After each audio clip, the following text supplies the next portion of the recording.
Oh, we're missing Mrs. McGregor, so never mind.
Okay. All right. Good evening, everyone. Today is Monday, August 25th, 2025. I've got 7:21. Thank you, everyone, for your patience while we wrapped up our special meeting. One quick housekeeping item before we get started. In recognition of the Labor Day holiday, our regular council meeting will fall on Tuesday, September 2nd. And with that, we will get started first with items from the Department of Administrative Services. Good evening, Director. I'm assuming you're going to take both of these in tandem. I am. Good. Good evening, everyone. So today I'm here to talk about employee health insurance. So I just have a few slides to go over for today. So I did submit a memo to council along with recommendations from our benefits advisor, NFP. So I'll just briefly go over that. So in 2024, the city contracted with NFP for a benefits advisor to look at our employee health benefits. We are currently in the Central Ohio Healthcare Consortium, or the COHCC. So their focus was on assessing the financial and operational implications of transitioning to a self-funded model. And this year, in 2025, NFP on our behalf conducted an RFP for health benefit services.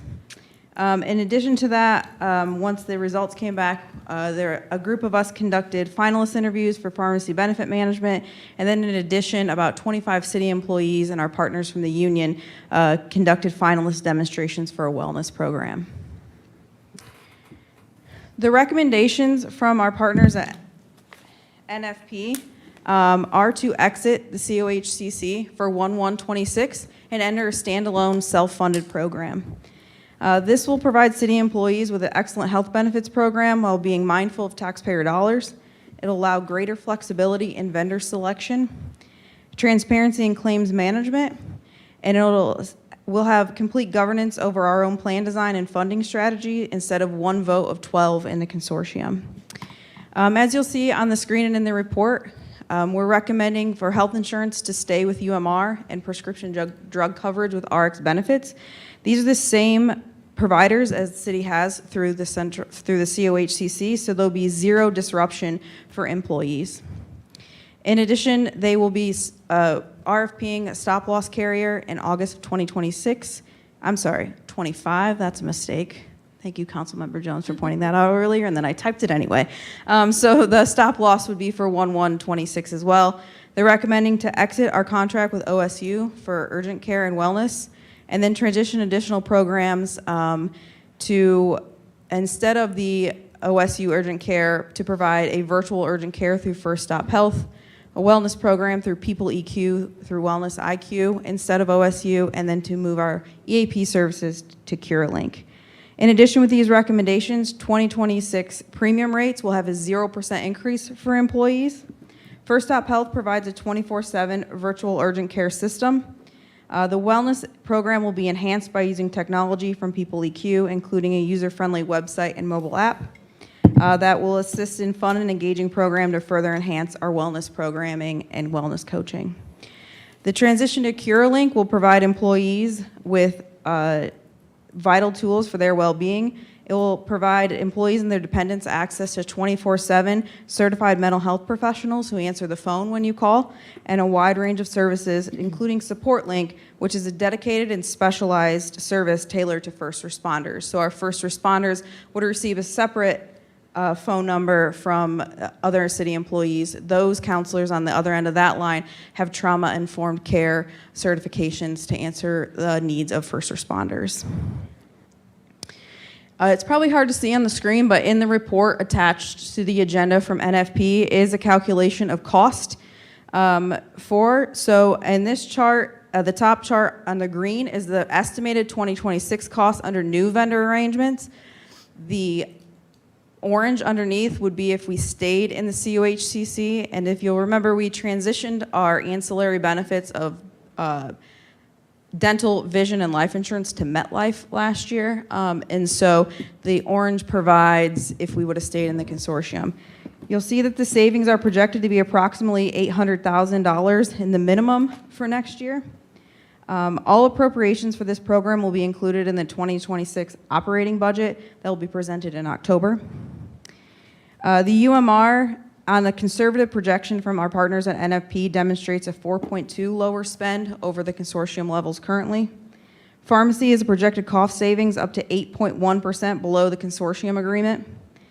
And First Stop Health will offer significant savings over OSU Urgent Care, as OSU Urgent Care proposed a $270 per visit fee, where First Stop Health is a total of about $13,000 for the entire year.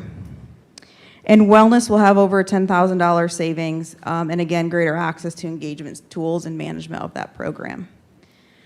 So the requests you have here today are two resolutions. One is to exit the COHCC per the joint self-insurance agreement.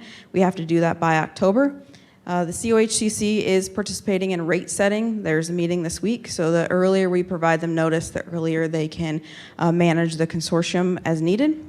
The second resolution is to establish a health benefits self-insurance program and then authorize the mayor to execute related agreements for third-party administrative services for health, prescription drug, and stop loss, and then authorize the finance director to establish an internal service fund for our self-insurance program. I'm happy to answer any questions that anyone might have. All right, thank you very much, Director. Any discussion from my colleagues? I see Mr. Schnetzer, then Mr. Renner.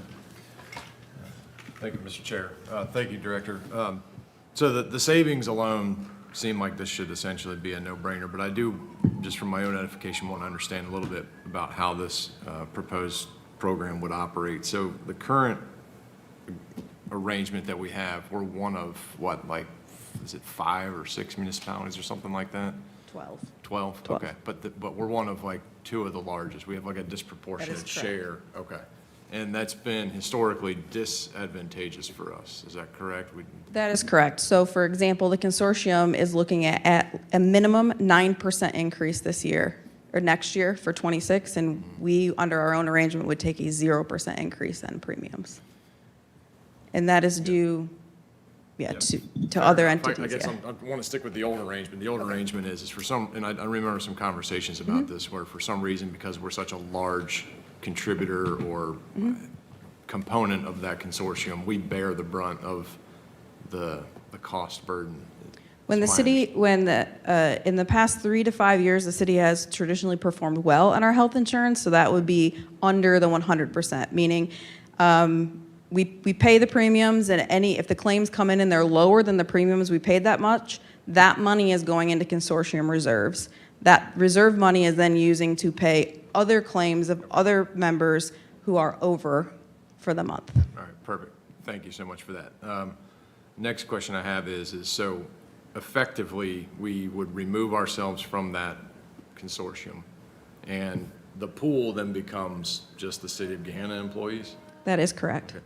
And this this operator, I guess for lack of a better phrase, are they effectively the actuaries that run the program that tell us how much we need to chip in order to cover expected costs? Yes, so NFP, our benefits advisor, per state code, they have to run actuarials every year and report those. And so they have calculations of what our reserves should be, and different methods in which to get to that reserve amount.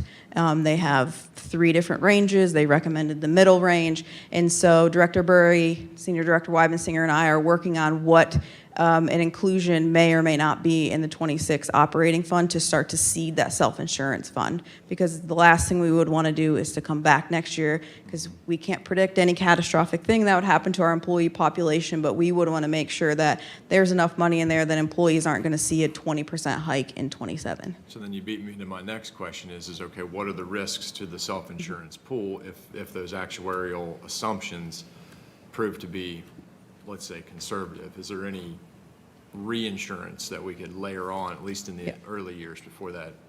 So one of the things you do is you provide the stop loss coverage that I talked about, and the stop loss coverage deductible will be $100,000.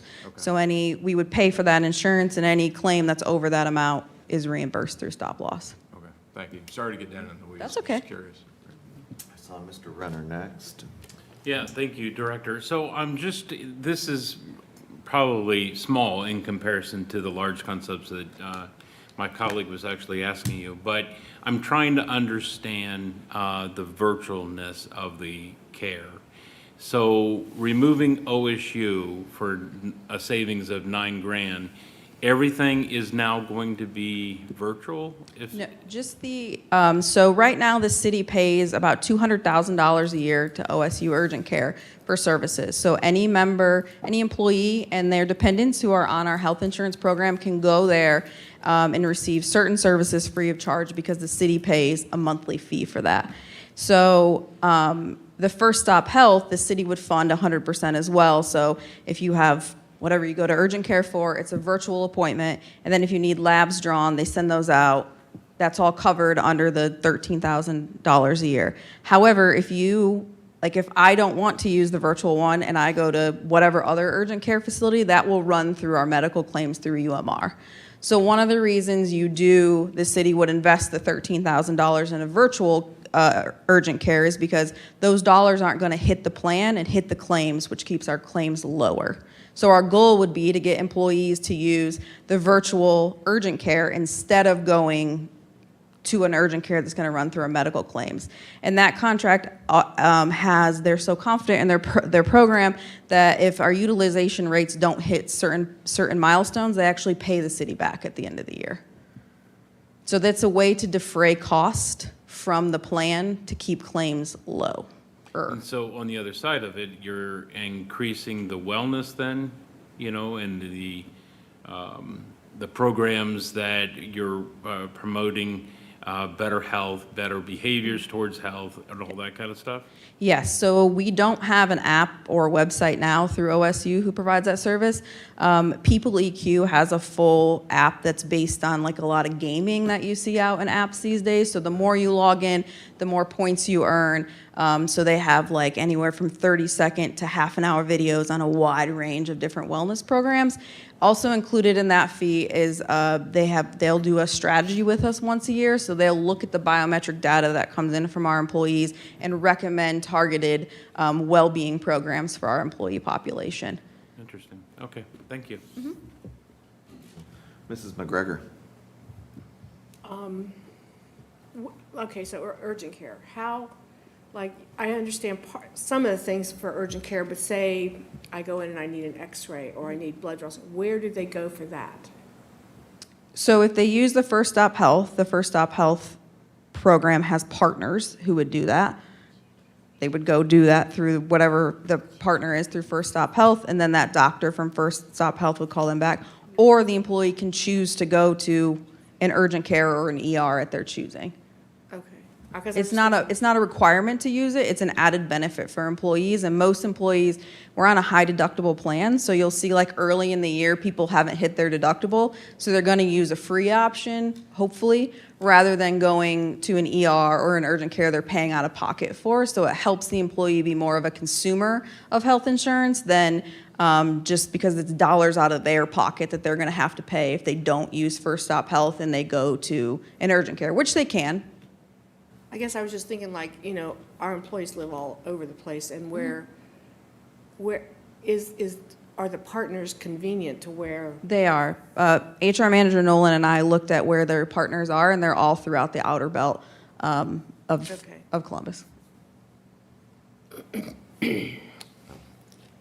Whichever. Mrs. Jones. Okay, mine will be quick. So other than the change from OSU to first step, Yeah. that, any other changes that employees will see in terms of like their doctors or having to switch things? Like how seamless of the Yep, transition? so there'll be zero disruption because we're staying with the UMR network, which we currently have, which is a United Healthcare network, and RX benefits through Express Scripts. Employees will have a zero disruption. So the folks behind me will have to do an implementation to move off the consortium to our own self-funded, but an employee, they will get a new card in the mail in January, and they will continue on as they have been continuing. The changes would be the new EAP, the new virtual urgent care, and then the new wellness program. Thank you. President Bowers.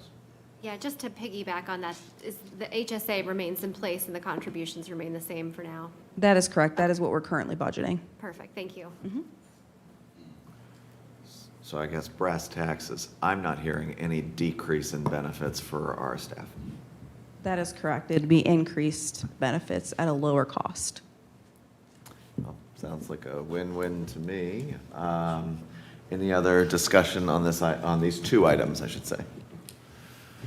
Mrs. What is the exposure for the city? I mean, as far as like Mr. Stetzer said, if there's a big loss, I mean, a big claim, like a catastrophic illness. Yeah, so the way that premiums work, they don't just look at the last year, they look at the last 5, last 3, and last year. And then they also look at what was that claim. So if, for example, someone has a premature baby and the actuaries who do the thing, who do the calculations, they can determine based on the code, the health insurance codes that come through, if that baby is then fine, they know that that's not an ongoing expense for your plan, so it's taken out more of a one-time cost for the plan. So what you do is you fund a self-insurance fund similar to when I brought the risk insurance fund. Remember, we had to pay back into our old pool because I ran out of money. So in this instance, the risk would be if the city's hit with catastrophic loss in a single year, let's say in our first year, we could come back and ask council for additional money to put in our self-insurance reserve fund because we have to have money in there to pay the claims. So essentially, the employees in the city each month pay a certain amount of money for claims or for a premium. Like the single plan is about $850-ish. And so if the claims are more than that, then we go into the reserve to pay the claims every month. Does Okay. that make sense?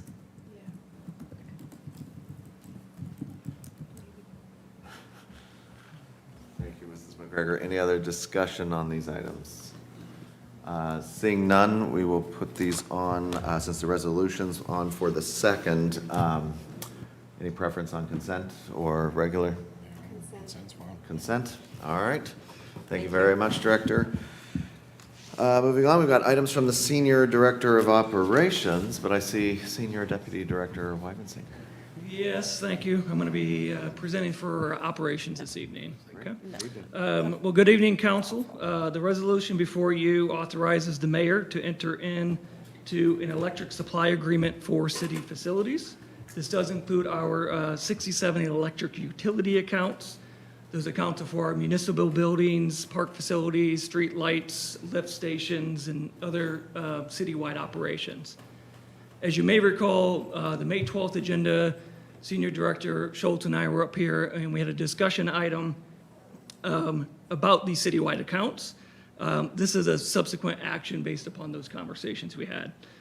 As part of a typical process to ensure that we're securing the most competitive pricing and the best contract terms, we do engage an independent energy advisor through a cooperative network called the Omnia Partners Consortium. That partner is Tradition Energy.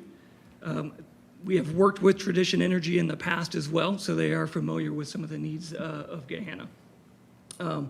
This approach, by working with this advisor, does give us access to look at favorable market offerings and get solid pricing through leveraging these broker services. Since prior to May, we've been working with Tradition Energy to receive market analysis and indicative pricing to really understand what the electric energy market looks like.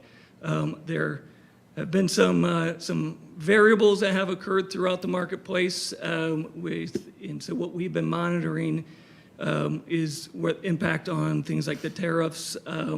Natural gas has played an impact on that as well. But the market is kind of what we consider is kind of like flattened out based on all the current information we have and all the auctions that have been completed. So we're really at the point between now and when we anticipate contracting or when our current term expires at the end of November. We've kind of hit where we think is what is the peak of the market that we're going to get the best pricing. We are looking at, as we discussed in May, a 12-month term, so you will see me again within the next 12 months. What we do not want to do is lock in at a longer term at this point. We do hope and anticipate the market will start to trend back down to where it has previously been. So what we don't want to do is lock into anything outside of a 12-month window. As we discussed in May, what we will be looking at also is we've been receiving pricing for 100% renewable and pricing for traditional or brown energy to make sure we are comparing those and analyzing kind of the delta between those two. It is our intent, based on what the market has been showing us, that when we do get this authorization for the mayor to enter into this agreement, that as long as it comes in as we expect, that we would be pushing for 100% renewable for all 67 accounts for the next, for 12 months from December through December of '26. That ranges right now, the numbers are showing at about a $9,600 variable, which is pretty cost effective for the transition of over 4 million kilowatts of energy to 100% renewable. We still have an opportunity, again, until the pricing comes in, to alter that strategy, but that is the intent, given that it would be cost feasible for that. The reason why we're asking for the mayor to authorize this is the market is it's kind of like buying stock, if you want to think of it that way. And so the goal right now is this would get approved on September 2nd agenda. And Tradition Energy would be going to market for us on September 3rd. We should have pricing anywhere between 10 a.m. and noon that day. And typically, we have to have a returned agreement between 4 and 4:30 of that day to be able to lock in at those rates. If for some reason on September 3rd the pricing doesn't come in, we're not forced to take what is offered. We can continue to make sure that we're getting favorable conditions. Typically, we would be under pressure come October if it doesn't work out in our favor. But again, all the indicators are telling us we've kind of flatlined. Indicative pricing is coming in around 7 cents per kilowatt for us, which is fairly good compared to some of the standard service offers that are out there as well. And again, Tradition Energy allows us to kind of bundle with other things that they are purchasing to help get that better rate. So at this time, I respectfully request a resolution authorizing the mayor to enter into an electric supply agreement for facilities following Tradition Energy's pricing analysis and recommendation. Open to questions. All right, thank you, Director. I see Mr. Renner. I was hoping I would see Mr. Renner, so start there. Mr. Weibensinger, thank you very much for that thorough introduction to this. And it really gives me confidence that you're looking at all angles of that as well. I was chuckling a little bit when you were talking about the volatility, because I wondered, in comparison, this is the electric market probably has more in line with the crypto market and the blockchain and with the trading signals that's happening than any of the traditional markets as well. Do you intend to report back and let us know what you found, what options that you've been given and what the city is actually going to do? Yeah, so per the resolution, the item would be within 10 days of us having a signed agreement to provide a copy to council, which would then have the terms, conditions, rates, all of that would be Okay. in that agreement. All right. Thank you very much. Thank you, Mr. Renner. I see Mrs. McGregor. Did I understand it's like $9,600 difference between traditional and? Yeah, and again, it's a consumable product, so based on what our data shows, that's based on just over 4 million kilowatts of use. So that's kind of our baseline for what we've been utilizing and what we anticipate to utilize during the contract terms. Okay, Yeah. thank you. Any other discussion on this item? All right, seeing none, assuming consent is fine, we'll put this on the agenda for the second. Regular agenda, excuse me, I heard the request for regular. So, have that, Mr. Clerk? All right, thank you. Next up, we have items from the city attorney. Thank you. So before you today is a resolution authorizing me to enter into the Purdue Direct Settlement. This is a new national settlement for opioid settlement funds. The city had passed a resolution back in, I believe, 2021 that originally adopted the One Ohio plan that many municipalities throughout the state had entered into in order to fairly allocate funds that are being received by the state in national settlements. And so thus far, as I indicated in my report, we have about $123,000, a little more than $123,000 in that fund that has nothing has been expended. But as time goes on, every year, there are more and more settlements being reached. And so for each settlement, certain classes need to enter a new participation form to participate. I think it is implicit in the original ordinance that we would participate in anything that was involved with One Ohio, which this is, but I, in an abundance of caution, would like an explicit grant of authority to make sure that we are operating with council's approval and knowledge to obtain these funds. So I would say that the funds have been increasing each year. I'm not sure if that would be true by the end of this year, but ultimately, it is my goal, as I had indicated way back in my presentation to council for goals and milestones for this year, I was indicating that I was going to be doing some research into the opioid settlement funds and potential uses for these funds, because there are certain restrictions on what they are able to be used for and a lot of reporting that goes with it. And so I am still working through that. It seems that it is geared towards remediating or abating the opioid crisis, geared towards mostly prevention and treatment options. So it would be, in my opinion, operating similar to a grant program where we would be entering into and providing funding gaps solutions for these areas. And so, like I said, I'm still doing research into potential uses of those funds, but this is another opportunity for us to participate and basically take the money that's on the table that we're able to get. Thank you, city attorney. Any discussion on? I'm sorry, was the 123,000, that's what the city is already entitled to based on prior settlements, or that's what we would expect from this Purdue settlement? That is the aggregate of what we have accrued so far through all the settlements. Okay. And there's about a dozen or so that we are participating in by virtue of being part of One Ohio. And Mrs. Jones. Is there a time limit or restraint on when to use the funds that are there? No. We just have them, right? We have them. There is no restriction on how soon they need to be used. And I would say from my research, it seems that many communities are in the same place that we are, because each payment that comes in could be, $1,000 to $3,000. So it's not a huge lump sum that we're getting at one point in time, but it does accrue over time. And so we now have about 4 years' worth of accrued funds.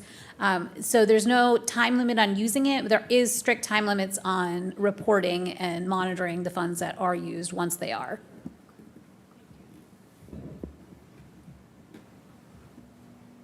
Consent? Seeing nothing further, consent? All right, and, yeah, consent for next week then. Thank you. And we'll turn now to your discussion item, please, City Attorney. Yes, thank you. So the discussion item today is that I have been undertaking a review of the council rules of procedure when it comes to the format of our legislation. In specific, when we use resolutions versus ordinances versus motions versus any other form of legislation that we've seen in our past. We've had resolution motions in the past and other kind of pseudo formats of actual legislation that is before this body. And so in my review of historical trends and what the actual statutory requirements are and what other neighboring communities are doing, I felt that it would be prudent for us to have some written guidelines for when to use which mechanism. Specifically, that absent a need for an ordinance, that a resolution would suffice. And so I have been working on a red line. I have already elicited comments from the clerk of council as well as administration to make sure that we're on the right track here before I circulate everything to council. So I would anticipate that this will come back at the next committee with a red line attached for everybody to review. But the reason I wanted to put this on as a discussion item is because it's already being circulated in some circles, you will notice that there are more resolutions than we typically see for legislation that comes before you. And that would be because it would be my recommendation that unless it's a change to code, unless it's a appropriation of funds, unless it's disposing of or obtaining property, those things that require statutory ordinances and are changing the actual codified ordinances of Gahanna, those aside, resolutions would suffice to accomplish purely administrative tasks and authorizing and granting of authority, such as my own authority to enter into the opioid settlement or the mayor's authority to enter into certain contractual obligations on behalf of the city, can be accomplished by resolution. So I wanted to put that on everybody's radar and to see if there was any other areas of the rules and procedures that need further review. I do know that I have also been looking at the pathway of legislation throughout council, and that our practice is that legislation originates in committee and then goes before the full body of council. It does not get referred back unless there is need for further discussion. I'm not sure that that is entirely clear in the rules as is written now, so I'm taking a closer look at that area also. So I welcome any discussion or questions about this topic. All right, thank you, City Attorney. Any questions or discussion right now? Otherwise, I would say keep an eye on your inbox and we'll have a healthy discussion in 2 weeks. Yes. All right, thank you, City Attorney. Thank you. Next up, we have items from council office. We have an ordinance here. Am I turning to you, Mr. Clerk? Yes. All right. Thank you, Mr. Chair. Before council is a draft of an ordinance to amend the ordinance that was approved on July 7th. That was ordinance 27-2025. This, as you may recall, had authorized the mayor to enter into an access easement agreement with Centerpoint Church. Unfortunately, within that ordinance, we had a supplemental agreement that had identified the church at 670 McCutcheon Road when the church is at 620 McCutcheon Road. Consequently, within the title and the body, we need to amend those sections in order to proceed with the supplemental agreement. So this action before you would be to correct the action that was approved on July 7th. The easement itself was fine. It had the correct address, correct parcel, so we can move forward with that. Thank you, Mr. Clerk. Any discussion of this item? All right, assuming all proper filings will be made once everything's corrected, so. Is this holding anything up? Is it? I defer to city attorney, but I don't believe so. Okay. No, the supplemental agreement, the deadlines in there are far in the future enough that this is not going to delay anything, and the easement was correct and can be executed and recorded Okay. based on the original ordinance. All right, thank you very much. So seeing no further discussion on that, we'll put it on for first next week and then the consent agenda on the 15th. All right, thank you. Next up, we have items from the Department of Finance. Good evening, Director. Good evening. Have a couple items before you related to our mid-year look at appropriations to see what's changed, how we're trending in various areas. So I have, the first is a request for supplemental appropriations. As identified on the table, we have a transfer to the OPWC fund. The grant and loan dollars came in just a little bit under what was actually expended, so that'll take that fund back into the positive. And then we have some payroll items for mayor's court, and then contract services for the Justice Fund for the police department. So they got some grant reimbursements, so they want to use those reimbursements towards additional public safety expenditures. All right, thank you, Director. Any discussion of these items? All right, seeing no discussion, on for first on the second, and then the 15th on consent for the first item, and then anything additional to say on the second item? Just the second was just a transfer. As those projections were done, it was identified that in the police department that there'd be some surplus on the contract services side where they were looking at a shortfall on materials and supplies. So just transferring those appropriations. Last call for comments on that item. All right, on for consent on the second for that item then. All right, anything else for the Committee of the Whole? Seeing nothing, I'll turn things over to Chairman Renner for Finance.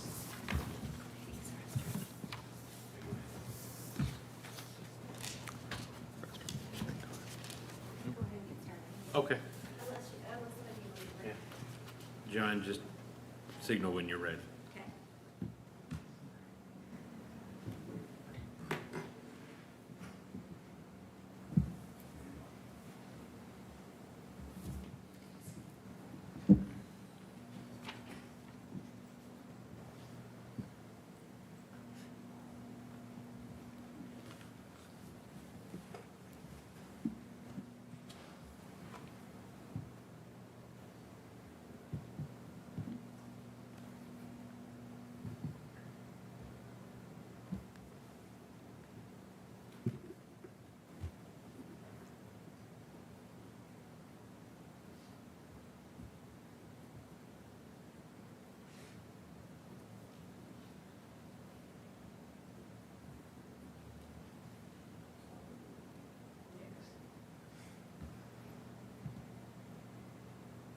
You ready? I am ready. Okay. Want to go ahead and call to order our Finance Committee? And we have one item on the agenda. And Joanne, floor is yours.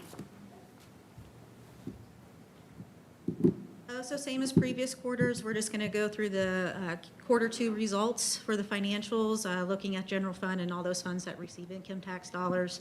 We're going to just go through a brief summary of the capital improvement plan, what our income tax trends are looking like, our investments, and then what the conclusion is based on those results. So first starting off with general fund revenue. So looking at the total, we're about 56% of what was planned, so right about where you'd want to be at the end of the second quarter. And we have about a 12% increase. Increases are coming from income taxes and then investment income and other. So the other, as you might remember from quarter one, that was our consortium shares from their dividends, and then also receiving real estate exemptions, receiving those property tax payments back. That's really all I have for revenue, unless you have any questions. Moving on to expenditures, we're about 38% of planned. When you do take encumbrances into account, we're at about 64%. So although not spent, a lot of those items are sitting on current purchase orders to be spent throughout the remainder of the year. We're at about a 20% increase That is related to the 825 expenses to date, and then also seeing that salaries and benefit increase, which was planned. We had increases across all units, and then we had some additional hirings, then filling some vacancies. Any questions on expenditures? Mr. Chair. Yes, Yeah. please. Director Burry, I had just noticed in the report that you had provided that there were a number of encumbrances through the end of Q2. And I think my question, and I know that you all have been doing a better, a good job at like monitoring encumbrances to ensure that the funds are actually going to be expended through the year. So I wanted to just sort of check in. There were a couple departments that had larger encumbrances that far outpaced what their actual expenditures have been so far. Could you speak to that a little bit? And do you anticipate that those encumbrances we are going to see that work being performed, or that those funds being expended by the end of Q3 or Q4? Correct.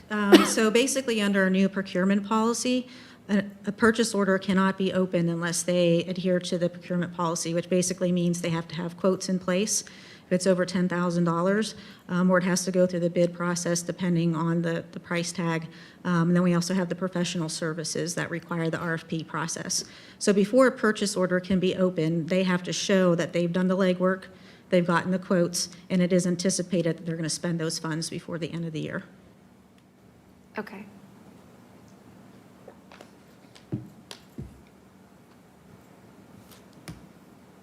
Any other questions? I think that covers it. Okay, go ahead. Thank you. Thank you. So looking at what our impact is on fund balance through the end of the second quarter, we're adding about $3.4 million to fund balance, brings us to a total of about $45.5 million. 11.6 million is sitting on those encumbrances. Again, a big part of that is the 825 purchase order. And then we have 9.1 as our emergency reserve, leaving us with about 24.8 million in unreserved fund balance. It's about 10 months worth compared to the 2-month minimum by policy. Anything on fund balance? The next few slides are just going to, maybe. Yep, there we go. So these are going to be first how the 3 special revenue funds compare to budget. So seeing those similar results to the general fund, revenue right about where you'd expect to be, and expenditures across all 3 about where you'd want to be. Public service still running a little behind on some of their projects. And again, seeing that compared to budget, they're still a little under on the salaries and benefits side too, as they're continuing to staff that area. The next slide is how those 3 funds are comparing to actuals from last year. Just noting, as I noted in Q1, you'll see the income tax compared to the previous year looks a little wonky. That was just a change in allocation based on what they had planned for the year. But seeing that increase for public safety, mainly due to income tax. And then for Parks and Recreation, their charges for services is doing very well, seeing that their programming is exceeding expectations across all, mainly in camps and pools, but all of their programming is exceeding those planned amounts. Looking at fund balance across all 3, seeing that there is a slight dip except for Parks and Recreation, but those were all planned. We planned on using some fund balance to get through the year. Any questions on the special revenue funds?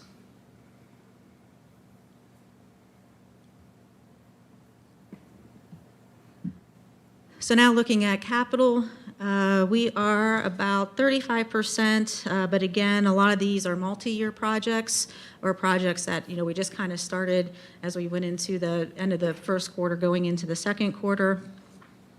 So when you take encumbrances into account, we're about 92% of planned. Seeing that revenue very similar to the general fund at about 54%, where you'd expect to be. Seeing that increase of 13%, related to income tax, and then, of course, we have our investment income. And then we'll kind of go into a little more detail on capital the next couple slides. This is all inclusive of all funds. So we have about $25.5 million in actual expenditures through the end of the second quarter, and about $45 million sitting on encumbrances or POs. And then giving that breakdown by fund to see where those dollars are actually being spent. Majority of it obviously coming from the capital improvement fund. Any questions on capital?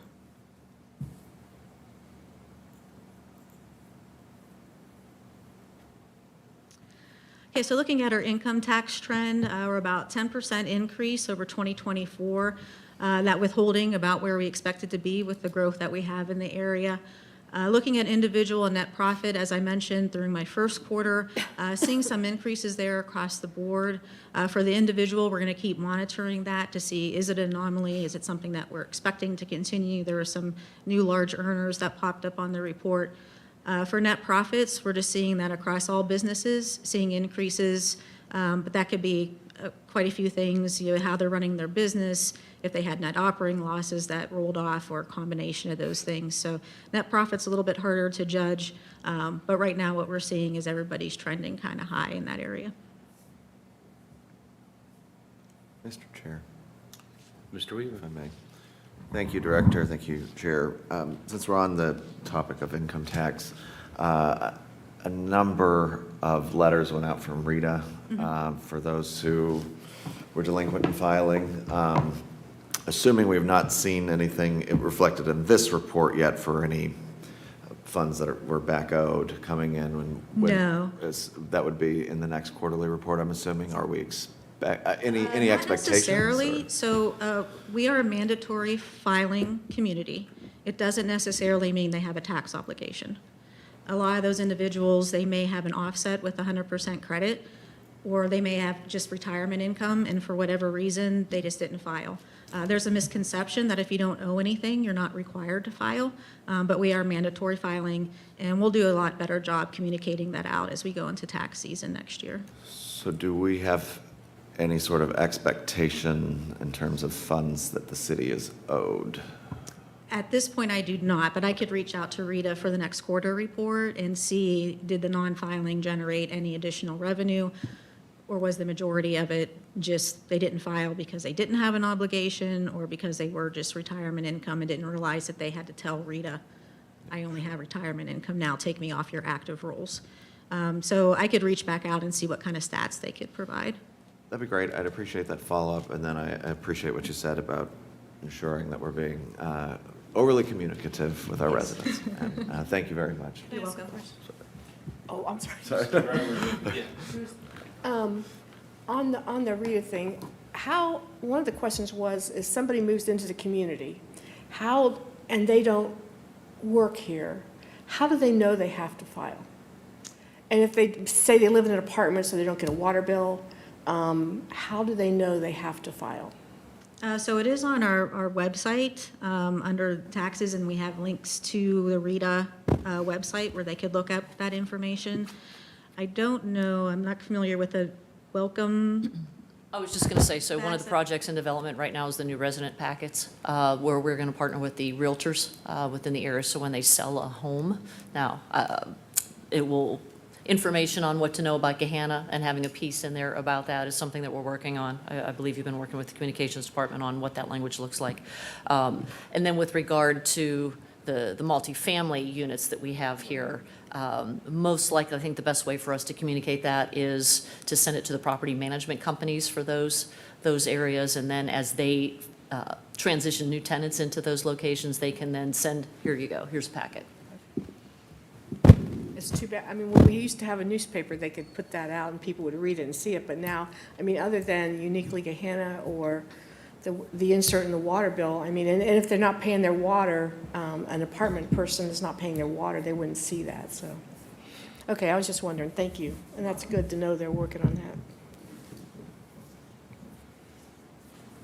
Anything else on income tax? So looking at our investments, again, we have a good break between Star Ohio and all other investments. When we're looking at investment income and interest rates, there's been no change. We're right about 4.25% for Star Ohio and just over 4% for our investment portfolio. There's been no indication as to when a rate reduction may be made, but there are anticipating that before the end of the year, there's a possibility of 2 rate reductions. There's just no comments about when or how much that might look like.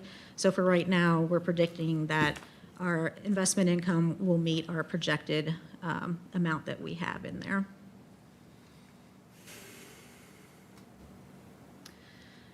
So looking at the conclusion, again, seeing a slight decrease in inflation down to 2.7%. I think it was 2.9% at the end of the year.